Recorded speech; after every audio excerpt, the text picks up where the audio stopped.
Je dois vous faire bien comprendre l'importance d'être décidé à être libre, car si vous ne prenez pas cette décision, vous ne le serez jamais. Le diable est déjà furieux que vous soyez sauvés. Mais il ne veut absolument pas que vous soyez libre.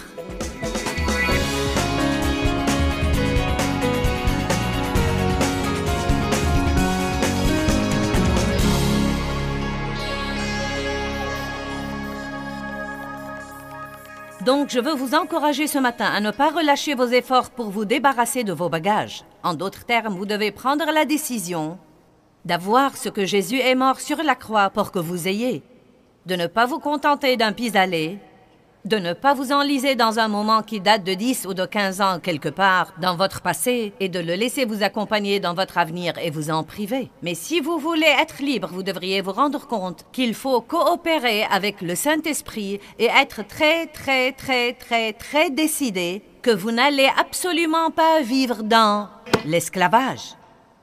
Combien d'entre vous sont bien décidés à ne pas vivre dans l'esclavage? Vous ne m'avez pas l'air très décidé.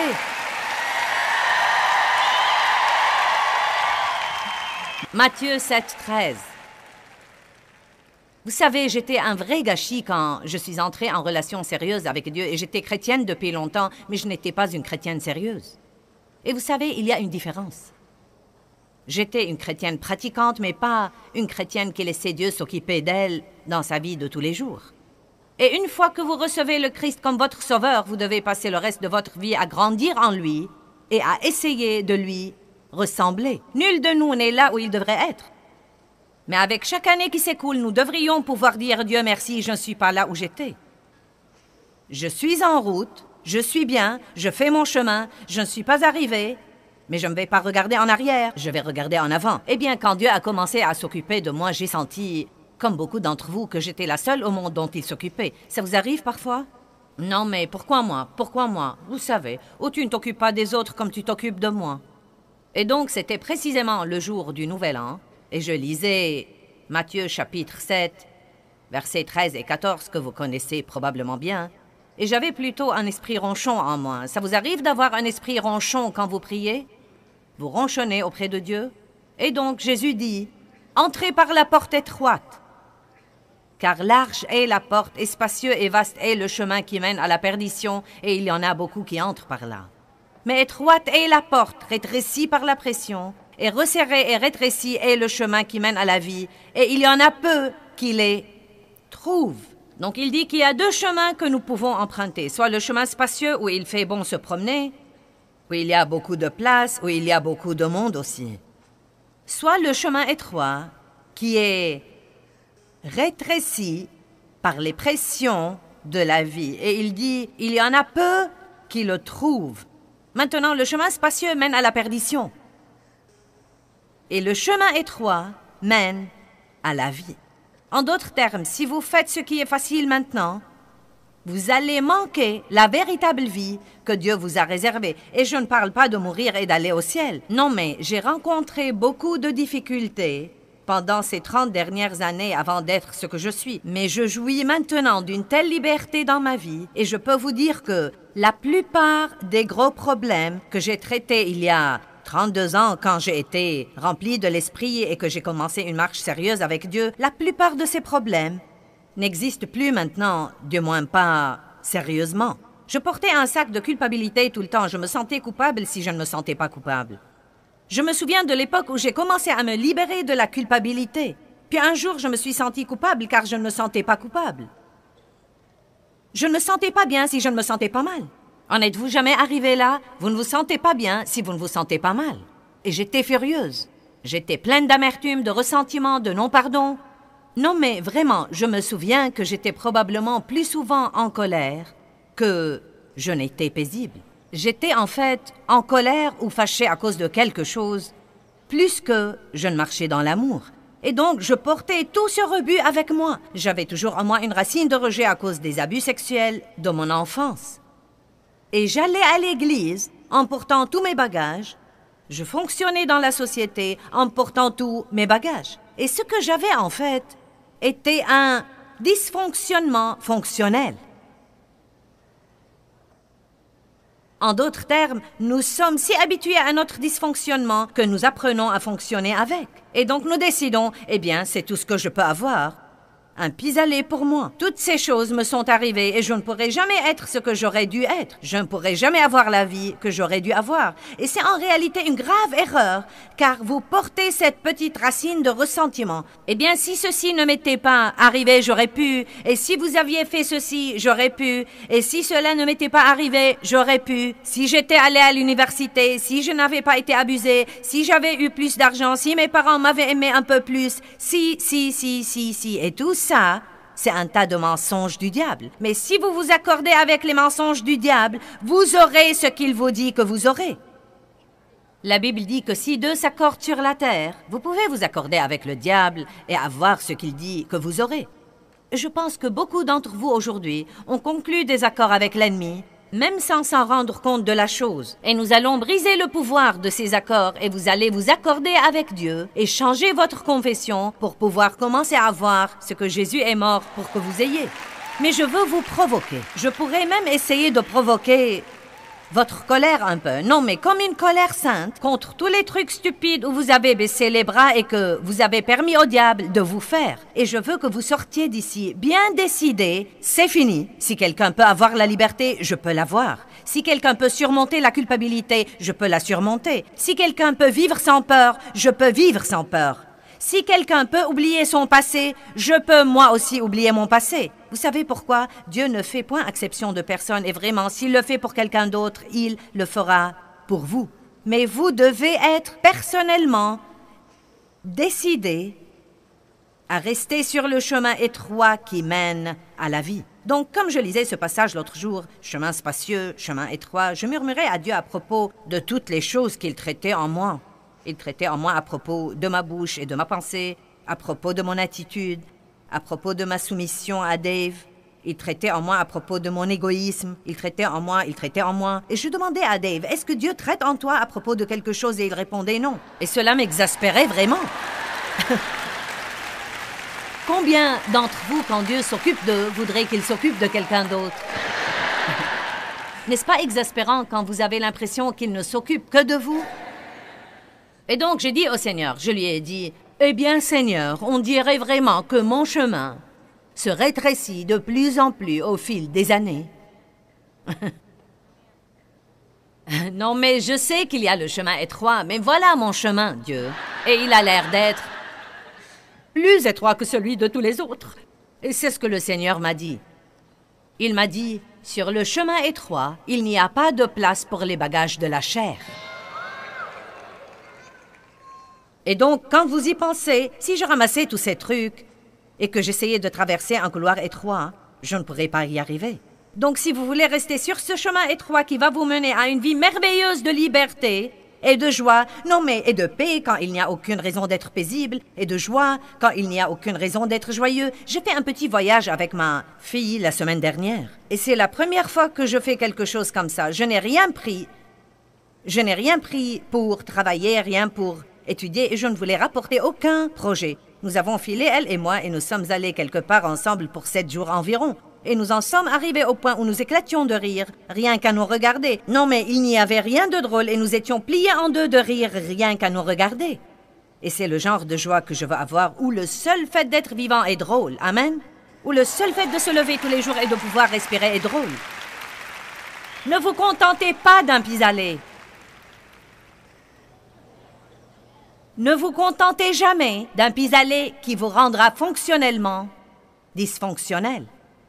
Je dois vous faire bien comprendre l'importance d'être décidé à être libre, car si vous ne prenez pas cette décision, vous ne le serez jamais. Le diable est déjà furieux que vous soyez sauvés. Mais il ne veut absolument pas que vous soyez libre. Car si vous vous libérez vraiment et que vous commencez à être heureux, et à être vraiment paisible, et que vous savez vraiment qui vous êtes dans le Christ, et que vous pouvez vivre sans vous inquiéter de tout ce qui se passe autour de vous tout le temps, si vous menez vraiment la vie de la résurrection, à ce moment-là, quelqu'un d'autre risquerait de vouloir ce que vous avez. Et alors, votre vie peut mener quelqu'un d'autre au Seigneur, et vous pourriez démarrer un renouveau de la foi. Et le diable ne veut pas ça. Il veut vous tenir dans l'esclavage rempli de culpabilité, de honte, ayant mauvaise conscience à propos de quelque chose, toujours inquiet à propos de quelque chose. Et vous déguisez tout ça, vous le prenez à l'église, vous souriez à tout le monde, le Seigneur soit loué, gloire à Dieu, alléluia, merci Jésus. Alors que vous avez tout ce gâché au-dedans de vous. Eh bien, je ne vais pas vivre comme ça.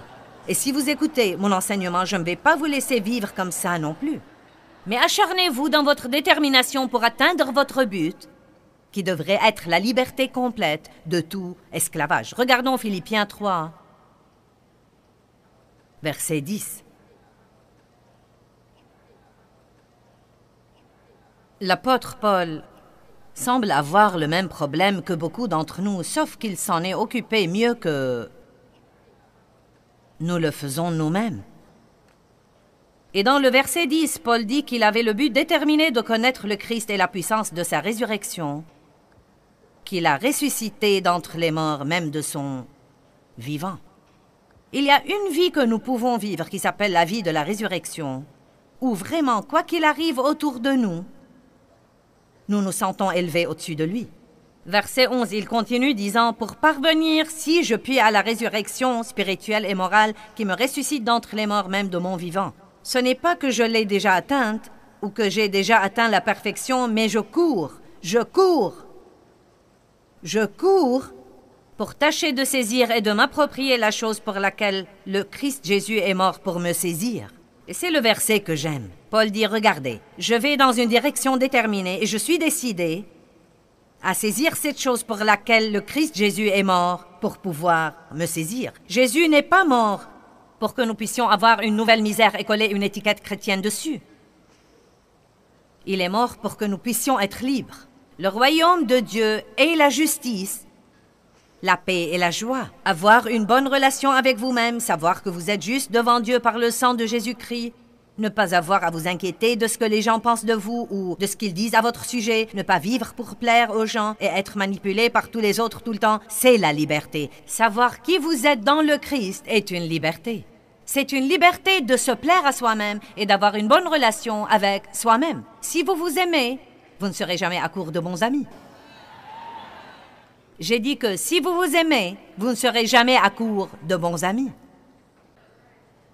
Ensuite, il dit, je ne pense pas moi-même l'avoir saisi.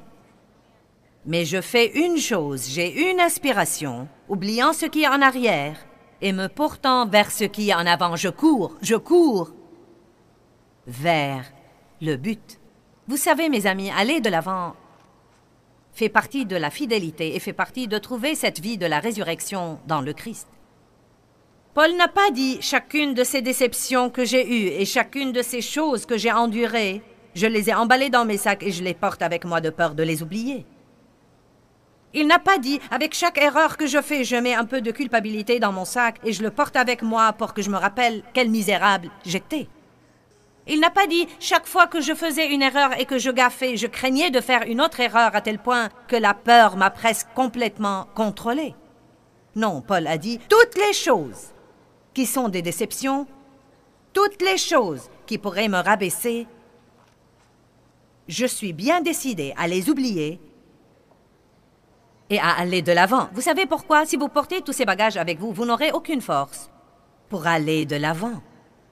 Tout ce que vous pouvez faire, c'est de survivre jour après jour. Je me demande combien de gens sont venus ici ce week-end pour ces 3 jours et qui se sentent pratiquement complètement épuisés et peut-être même qu'ils ont dit à Dieu, « Si tu ne me parles pas ce week-end, je ne crois pas que je peux continuer. » Car vraiment, vous aimez Dieu, mais vous survivez jour après jour en essayant littéralement de venir à bout de chaque jour. Et je suis là pour vous annoncer que vous n'avez pas à vivre comme ça. Vous n'avez pas à venir à bout de chaque jour. Vous pouvez attendre le jour avec impatience et le lendemain avec impatience et vous pouvez attendre l'avenir avec impatience. Et vous n'avez pas à regarder en arrière sauf pour apprendre de vos erreurs. J'ai une nouvelle attitude en ce qui concerne les choses qui ne marchent pas. Je n'ai pas peur d'essayer de nouvelles choses car je me dis que si ça ne marche pas, j'apprendrai au moins que ça ne marche pas et que je ne devrais plus l'essayer. Ne menez pas votre vie dans la peur. S'acharner veut dire ne manifester aucune diminution d'intensité ou de force. S'acharner, c'est la détermination de ne jamais, jamais, jamais abandonner. Si vous sentez d'une façon ou d'une autre que vous en êtes à un point dans votre vie où vous avez manqué le meilleur de Dieu pour vous, la dernière chose au monde que vous devez faire, c'est de vous adapter et de vous contenter d'un pis-aller, car Dieu est le Dieu de la deuxième chance et de la troisième chance et des nouveaux commencements. Croyez-moi, il s'intéresse aux nouvelles choses. Nouvelle alliance, nouveau jour, nouveau ciel, nouvelle terre, nouvelle nature, nouvelle vie. Dieu a toujours quelque chose de nouveau à nous donner et nous nous cramponnons toujours au vieux rebut. Vous devez briser le pouvoir des mauvais accords par la prière et la proclamation. Je veux que vous commenciez à vous rendre compte que tout est disponible pour vous dans le Christ et à quel point l'ennemi vous a menti. Et je veux que vous commenciez à dire à haute voix, « Je brise le pouvoir de ces mensonges. Je ne m'accorde plus avec toi, diable, comme quoi j'aurai un pis-aller. Je ne m'accorde plus avec toi comme quoi je n'aurai jamais assez d'argent. Je ne m'accorde plus avec toi comme quoi je perdrai mes enfants au profit du monde. Je ne m'accorde plus avec toi, je brise le pouvoir de mes accords avec toi et je déclare que Dieu est avec moi et qu'il travaille dans ma vie et je déclare que j'aurai le meilleur que Dieu a à offrir dans la vie. Si quelqu'un d'autre peut l'avoir, je pourrai l'avoir. Vous savez, David était roi, psalmiste et roi. Un homme dont la Bible dit qu'il était selon le cœur de Dieu, et pourtant il a commis un terrible péché. Il a commis l'adultère avec Bathsheba et elle est tombée enceinte, puis il a tué son mari afin de dissimuler son péché et son crime. Et ça allait de mal en pis. Et en fait, il a ignoré cette situation pendant toute une année. Je ne peux même pas imaginer les bagages lourds qu'il portait constamment au-dedans de lui-même. Mais je veux vous lire du psaume 51:10 et je veux vous montrer ce que David a dit à propos de son esprit après sa repentance. Il y a un esprit droit que nous pouvons avoir et il y a un esprit mauvais que nous pouvons avoir. Et je veux m'assurer que nous vivions avec un esprit droit. Maintenant, ça va être une partie principale de mon enseignement demain et donc je veux que vous le compreniez. Crée en moi un cœur pur, ô Dieu, et renouvelle au-dedans de moi un esprit droit. Écoutez ce que dit la Bible amplifiée. Elle dit « Renouvelle un esprit droit, persévérant et ferme au-dedans de moi. » Donc pour moi, ce que David dit là, c'est qu'il a passé cette année-là dans un gâchis en portant tous ses bagages au-dedans de lui et en essayant d'ignorer son péché. Je ne peux même pas imaginer la misère qu'il ressentait. Mais il s'est repenti et il est allé devant Dieu et il a dit « Dieu, crée en moi un cœur pur de nouveau. Pardonne-moi mes péchés et crée en moi un cœur pur et renouvelle en moi un esprit droit, bien décidé, persévérant et ferme, un esprit qui refuse d'abandonner, un esprit qui dit « Je ne vais pas m'enliser dans mon erreur passée. Je sais que ce que j'ai fait est mauvais, mais je ne vais pas m'enliser dans ce péché. Je ne vais pas vivre à jamais dans la culpabilité et la condamnation à cause de ce que j'ai fait. Donne-moi de nouveau l'esprit qui te fait plaisir. Donne-moi un esprit qui dit « Je ne vais pas renoncer et je ne vais pas abandonner. » Allez, donnez gloire à Dieu.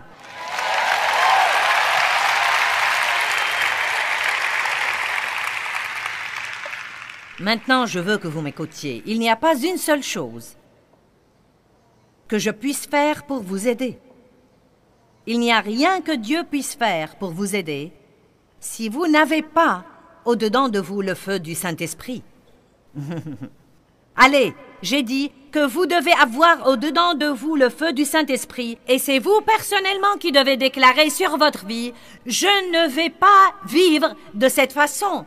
Est-ce que tu m'entends, diable? Je ne vais pas vivre de cette façon. Est-ce que vous m'entendez, démon? Je ne vais pas vivre de cette façon. J'aurai le meilleur que Jésus est mort sur la croix pour me donner. Moi, je l'aurai au nom de Jésus. Et aucun diable ne pourra me l'enlever. Ne passez pas votre vie à ne rien faire et à écouter le témoignage merveilleux de quelqu'un d'autre. Vous avez votre propre témoignage.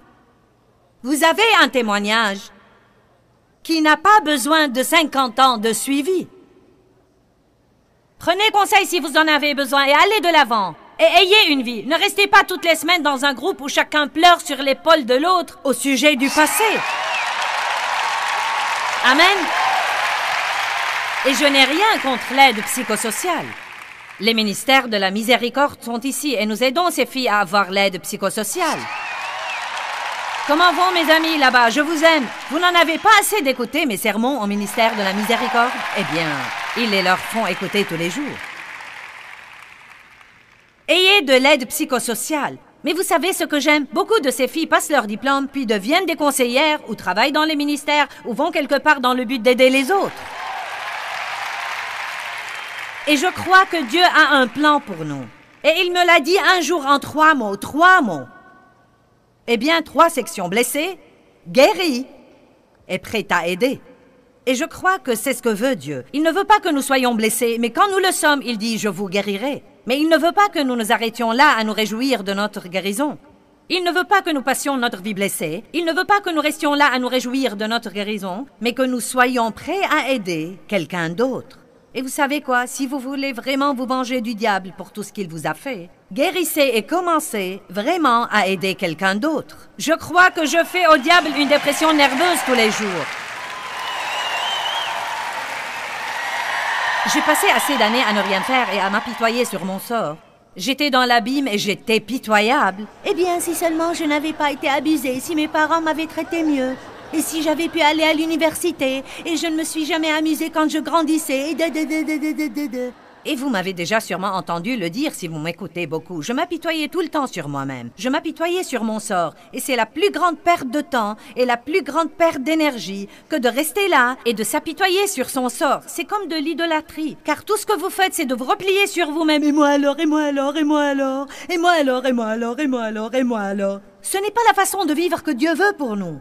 Et il m'a dit un jour, tu peux être soit pitoyable, soit tu peux être puissante, mais tu ne peux pas être les deux. Choisis donc laquelle des deux tu veux être. Et moi, je vous le dis aujourd'hui, vous pouvez être soit pitoyable, soit puissant, mais vous ne pouvez pas être les deux à la fois. Donc choisissez si vous êtes prêts à vaincre la colère. Eh bien, c'est trop dur, vraiment, c'est trop dur. Je ne veux pas entendre ça. Rien de ce que Dieu nous dit de faire n'est trop dur. Écoutez, vous pouvez faire tout ce que Dieu vous dit de faire. Et il ne nous aurait pas dit, je ne sais combien de centaines de fois de différentes façons dans la Bible, de pardonner et de vivre sans amertume et sans ressentiment et sans offense et sans colère. Il ne nous l'aurait pas dit si nous ne pouvions pas le faire. Vous pouvez faire tout ce que vous devez faire par le Christ qui vous fortifie. Mais ça ne va pas se produire juste parce que vous le souhaitez. Ça ne va pas se produire juste parce que vous achetez une bande et que vous soulignez votre Bible. Il faut que vous mettiez tous les principes en pratique dans votre vie. Vous devez avoir au-dedans de vous le feu du Saint-Esprit. Et vous devez dire « Je n'abandonnerai jamais, quoi qu'il arrive ». Mon feu ne va pas vous libérer. Vous devez avoir au-dedans de vous le feu du Saint-Esprit. Ça me surprend toujours de voir les gens qui sont détruits par les choses qui leur arrivent et les gens qui les surmontent et vont de l'avant et ont une merveilleuse vie et aident toutes sortes de gens. Je veux vous dire aujourd'hui, lequel de ces gens voulez-vous être? Lequel de ces gens voulez-vous être? Voulez-vous rester là à ne rien faire? Et vous enlisez dans un moment quelque part dans votre passé et pleurer et porter le deuil à jamais. Eh bien, si seulement, et j'aurais voulu, et j'aurais voulu. Rendez-vous service, ne perdez pas un jour de plus de votre vie à vous apitoyer sur vous-même. Croyez-moi, mes amis, c'est absolument la plus grande perte de temps et d'énergie. Donc, le point principal de ce que j'ai dit jusqu'ici, c'est que nous devons nous acharner et être personnellement décidés à avoir la meilleure vie que Dieu nous offre et que nous devons absolument refuser de nous contenter d'un pis-aller.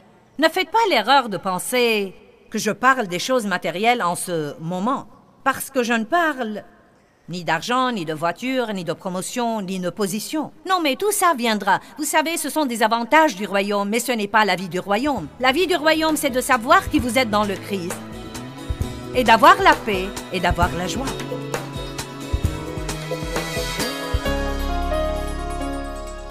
Eh bien, la bonne nouvelle, c'est que votre passé ne doit pas du tout déterminer votre avenir. Ça dépend vraiment de vous. Vous avez un choix à faire. Jean chapitre 10, verset 10 dit « Le voleur ne vient que pour voler et tuer et détruire. » Mais Jésus dit « Moi je suis venu afin que vous ayez la vie et que vous l'ayez en abondance. Une vie pleine jusqu'à débordement. » Satan a un plan pour nous et Dieu a un plan pour nous. J'ai décidé de choisir le plan de Dieu et je crois aussi que vous allez faire la même chose.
Hiu hiu trẻ mùa lụt nước lũ bắt